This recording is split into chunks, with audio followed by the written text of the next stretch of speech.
Anggota Komisi 9 DPR Intan Fauzi meminta Indonesia patut waspada varian Delta Plus sebab varian ini sudah ditemukan di 11 negara sebanyak 197 kasus.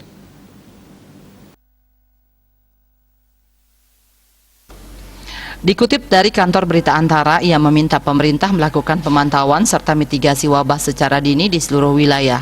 Intan mendorong pemerintah memperkuat Whole Genome Sequencing (WGS) atau upaya mengetahui penyebaran mutasi SARS-CoV-2 di Indonesia agar memiliki basis dalam pengambilan kebijakan kesehatan penanganan pandemi COVID-19. Manfaat WGS sebagai data keseluruhan sangat penting untuk penanganan pandemi, apalagi dengan penambahan kasus positif per hari dan angka kematian yang tinggi dan pengadaan jenis vaksin yang digunakan.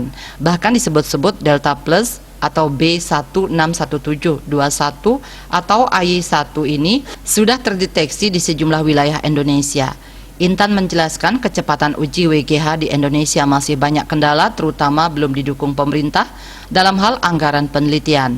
Menurutnya, para peneliti di Lembaga Penelitian Indonesia setara dengan para peneliti di luar negeri mampu melakukan WGS dan membuat vaksin. Namun keunggulan SDM Indonesia itu perlu dukungan anggaran dan sarana prasarana. Saat ini, lembaga penelitian terutama yang berada di berbagai universitas harus melakukan swadana untuk peralatan dan beban biaya operasional para peneliti. Intan mencontohkan mahasiswa asal Indonesia di Oxford University bernama Indra Rudiansyah dapat ikut berperan di balik peluncuran vaksin AstraZeneca. Jika pemerintah mau memberi sarana prasarana dan anggaran seperti di luar negeri, maka para peneliti Indonesia akan berprestasi dan berkontribusi mengatasi wabah pandemi dengan hasil WGS, termasuk percepatan vaksin merah putih.